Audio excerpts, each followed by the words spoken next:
Online classes में मैं आपका स्वागत करता हूं। जैसा कि पिछली ऑनलाइन क्लास में हमने जनरल का अर्थ क्या होता है, जनरल के प्रारूप क्या होते हैं और इसके साथ साथ जनरल में लेखा करने के नियम कौन कौन से होते हैं उनके बारे में जानकारी ली थी। आज की ऑनलाइन क्लास में हम बात करेंगे जनरल को बनाने समय हमें किन किन बातों का ध्यान रखना चाहिए। तो चलिए आज की क्लास को स्टार्ट करते हैं। जनरल बनाते समय किन किन बातों का ध्यान रखना चाहिए ताकि हमारा जनरल गलत ना हो जाए, उसमें किसी प्रकार की त्रुटि ना रह जाए। सर्वप्रथम हम बात करेंगे व्यक्तिगत खातों के नाम के साथ अपोस्ट्रोफ एस यानी कि एस जो आपको लगाना है को लगाएंगे। जब हम एंट्री करते हैं तो आपने देखा होगा राम, श्याम, मोहन, सोहन, इन सब का नाम आता है जिनसे हम माल खरीदते भी हैं और माल बेचते भी हैं। तो हमें वहाँ राम अकाउंट लिखना है, ऐसा करना बिल्कुल गलत है। हमें क्या करना होगा, राम लिखने के बाद एस यानी राम्स अकाउंट लिखना है, क्योंकि यहाँ पे राम खाता हो गया तो हमारे पास राम खाता नहीं है। हम यहाँ एपोस्ट्रोफ एस लगाते हैं तो राम्स अकाउंट यानी एस जो है ये का उद्बोधन देता है, यानी राम्स का खाता है, ये राम का खाता है। मोहन होगा तो क्या होगा, मोहन, मोहन्स कर देंगे तो मोहन का खाता, ये बिल्कुल सही है। तो राम खाता हमें नहीं लिखना है। तो इस बातों का हमें ध्यान रखना है जनरल प्रविष्टि करते समय। सेकंड पॉइंट है हमारे लिए पृथक अस्तित्व अवधारणा के कारण व्यापार के व्यापारी, व्यापार अलग होता है और व्यापारी अलग होता है। तो व्यापारी के दो खाते होते हैं, उनके लिए लेखा कैसे करेंगे। दो खाते महत्वपूर्ण होते हैं। एक होता है हमारे लिए पूंजी खाता जिसको हम कैपिटल अकाउंट भी कहते हैं। दूसरा होता है हमारे लिए आहरण खाता जिसको हम ड्राइंग्स अकाउंट भी कहते हैं। पूंजी खाता है वह व्यापारी से संबंधित है, व्यापार से संबंधित नहीं है, तो ये हमारे लिए देयता है और देयता होने के नाते इसे हमेशा क्रेडिट किया जाएगा। यानी जब भी संपत्ति, माल या नकद लाया जाए पूंजी के रूप में तो वह हमारे लिए क्रेडिट होगा। और वहीं आहरण जो है वह, आहरण का मतलब होता है व्यापारी द्वारा अपने निजी कार्य के लिए स्वामी द्वारा निकाली गई व्यवसाय से पूंजी, तो हम इसे हमेशा डेबिट करेंगे। इसमें माल और नकद को शामिल किया जाता है जो व्यापार से स्वामी द्वारा निकाली जाती है, ये हमें ध्यान रखना है। तो ये हमारे पूंजी खाता क्रेडिट होगा और आहरण खाता हमारे लिए डेबिट होगा। इस बात को हमें ध्यान रखना है जनरल करते समय। थर्ड पॉइंट की ओर हम बढ़ते हैं। वह वस्तु जो लाभ प्राप्त करने के उद्देश्य से व्यापार में क्रय की जाए, क्रय यानी खरीदना और विक्रय यानी बेचना, तो व्यापार में क्रय की जाए वह हमारे लिए क्या कहलाएगी, माल कहलाती है। और माल को इंग्लिश में कहते हैं गुड्स, ये आपको ध्यान रखना है। अब माल हमारे लिए क्या कहलाता है वो तो हमने देख लिया कि वह वस्तु जो लाभ प्राप्त करने के उद्देश्य से व्यापार में खरीदी जाए माल कहलाती है। अब ये माल कितने प्रकार का होता है हम देखते हैं। माल के प्रकार। पहला तो है क्रय खाता, दूसरा है क्रय वापसी खाता, तीसरा है विक्रय खाता, फिर है विक्रय वापसी खाता। स्टॉक।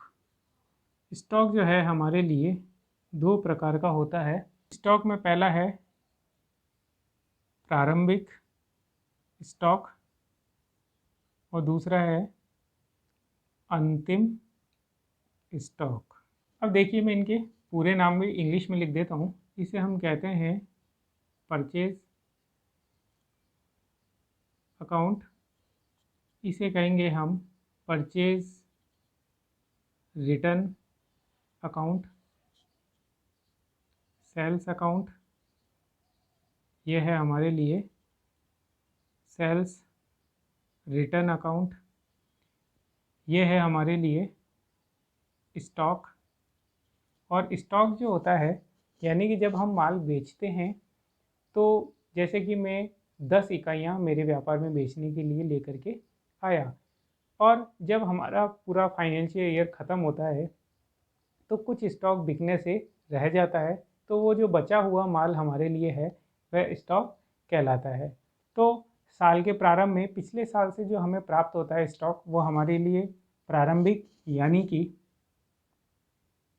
ओपनिंग स्टॉक है, और जो हमारे इस साल बच जाता है वह हमारे लिए क्लोजिंग स्टॉक कहलाता है। अंतिम क्लोजिंग स्टॉक जो है वो 31 मार्च के लिए होता है हमारे लिए, और ओपनिंग जो होता है वो 1 अप्रैल को हमें प्राप्त होता है पिछले साल का। यानी हर पिछले साल का स्टॉक 1 अप्रैल को हमारे लिए ओपनिंग स्टॉक बन जाएगा। तो इन चीज़ों का हमें ध्यान रखना है। ये माल के प्रकार हैं, और जो वस्तु हमारे लाभ प्राप्त करने के उद्देश्य व्यापार में खरीदी जाए वो हमारे लिए माल कहलाएगी। नेक्स्ट पॉइंट है हमारे लिए नकद उधार का निर्धारण करना। देखो, ये जो पॉइंट है ना, ये बहुत महत्वपूर्ण पॉइंट है। ज़्यादातर स्टूडेंट जो होते हैं 11th क्लास में जब जर्नल सीखते हैं, तो वो यहाँ बहुत बड़ी गलती कर देते हैं कि किस ट्रांजेक्शन्स को नगद मानना है और किस ट्रांजेक्शन को उधार मानना है।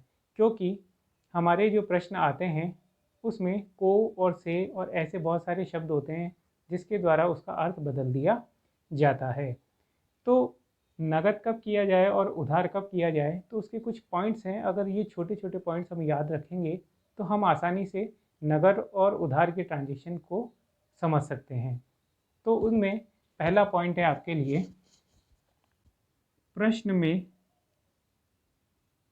केवल माल क्रय या विक्रय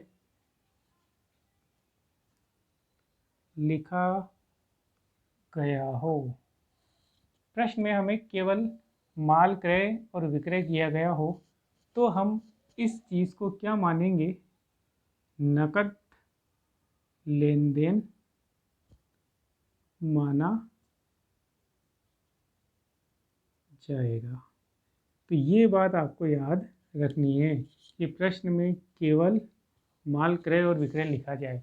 फॉर एग्ज़ाम्पल हम इसके लिए लेते हैं एग्ज़ाम्पल में, जैसे माल खरीदा 5,000 रुपये, माल विक्रय किया 6,000 रुपये। तो ऐसी स्थिति में यहाँ केवल माल क्रय और विक्रय, यानी माल क्रय किया यानी माल खरीदा, या माल विक्रय किया यानी कि माल बेचा, केवल इतना ही लिखा हो तो हम इस ट्रांजेक्शन को क्या मानेंगे कि व्यापारी ने नगद ट्रांजेक्शन यानी कैश के साथ ये ट्रांजेक्शन किया है। सेकंड पॉइंट है, लेन देन में क्रेता या विक्रेता का नाम दिया गया हो। यानी प्रश्न के अंदर जो जनरल एंट्री देंगे उस जनरल एंट्री के अंदर क्रेता या विक्रेता का नाम दिया गया होगा। तो उस स्थिति में हम उधार का लेन देन माना जाएगा। ये बात हमें यहाँ पे याद रखनी होगी। केवल नाम दिया गया हो तो कौन सा लेन देन मानेंगे? उधार का। एग्जाम्पल, राधे से माल क्रय किया 4,000 रुपये, गोविंद को माल बेचा 10,000 रुपये। तो यहाँ पे आप देखेंगे माल क्रय किया गया, अगर केवल इतना लिखा जाए कि माल क्रय किया गया तो वह उधार हमारे लिए नगद का लेन देन कहलाएगा। लेकिन इसके साथ प्रश्न में कहा गया नाम दिया गया हो, यानी कि राधे से, तो वहाँ पे वह हमारे लिए एक उधार का लेन देन बन जाएगा कि हमने माल तो क्रय किया लेकिन राधे से, यानी अभी 4,000 रुपये जो हैं वो हमने राधे को नहीं चुकाए हैं, केवल उससे माल खरीद लिया है। तो ये हमारे लिए उधार का लेन देन कहलाएगा। यही स्थिति गोविंद के लिए भी हो रही। गोविंद को माल बेचा, गोविंद का नाम आ रहा है और उसके साथ नगद शब्द का प्रयोग नहीं है, कहीं पे भी नज़र नहीं आ रहा है, तो हमारे लिए ये प्रविष्टि भी उधार की प्रविष्टि कहलाएगी। थर्ड पॉइंट है हमारे लिए, लेन देन में क्रेता विक्रेता के नाम के साथ, अब नाम भी आएगा और नाम के साथ क्या शब्द आएगा? नकद शब्द लिखा गया हो। यानी हमारे प्रश्न में लेन प्रविष्टि के लिए क्रेता विक्रेता का नाम भी होगा और नाम के साथ साथ नकद शब्द भी लिखा है। तो ये ऐसा व्यवहार, ऐसी प्रविष्टि हमारे लिए नकद लेन देन माना जाएगा। नकद यानी नाम भी आ रहा है और नाम के साथ क्या शब्द आ रहा है? नकद शब्द आ रहा है। जैसे एग्जाम्पल लेते हैं, राज से नकद माल खरीदा 2,000 रुपये। अब देखो, अगर ये प्रविष्टि की बात इतनी इतनी की जाए, इसे छुपा दे, तो ये हमारे लिए बन जाएगा नगद माल खरीदा।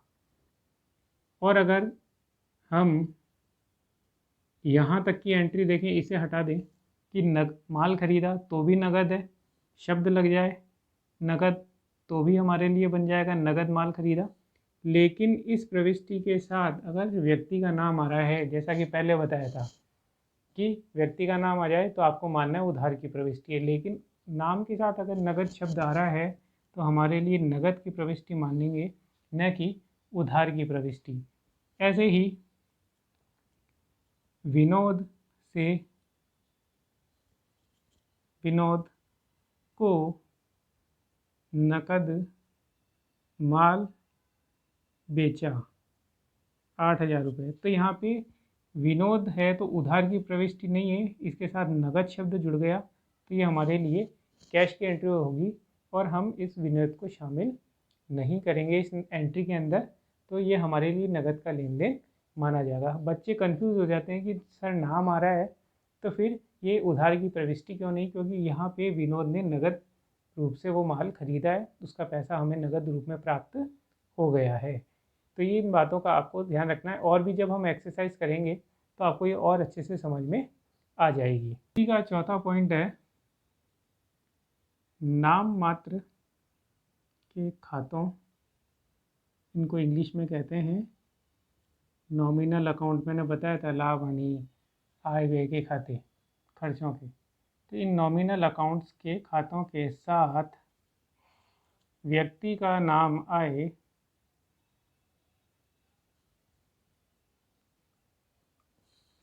तो भी हमें यहाँ पे व्यवहार नगद लेन देन माना जाएगा। फॉर एग्जाम्पल समझते हैं नगद कैसे होगा कि नाम मात्र के खातों के साथ व्यक्ति का नाम आ जाए। जैसे अजय को सैलरी दी 4,000 रुपये। अब हमने यहाँ पे सैलरी दी है लेकिन किसको? अजय को दिए। तो लेकिन हमारे लिए यहाँ पे ये नाम मात्र का खाता है सैलरी अकाउंट, तो ऐसे व्यय के खाते के लिए हम नगद का लेन देन इसे मानते हुए अजय का नाम नहीं लिखेंगे। ऐसे ही है, विजय को किराया चुकाया 6,000 रुपये। तो यहाँ पे हम किराया चुका रहे हैं, तो हमें नगद में किराया चुकाया 6,000 रुपये। यहाँ हमें विजय से कोई मतलब नहीं है। विजय का नाम आए तो हमारे लिए नाम महत्वपूर्ण नहीं है। इस लेखा को हम क्या मानेंगे? नगद का लेखा मानेंगे। तो यहाँ पे हमने नगद और उधार करने का निर्धारण किस प्रकार किया जाता है, इन्हें समझा था। आप इन पॉइंट्स को अच्छे से याद करें स्टूडेंट, ताकि जनरल में आपको कोई समस्या ना आए। आज की क्लास में बस इतना ही। नेक्स्ट क्लास में हम इसके आगे के पॉइंट्स समझेंगे। Thank you.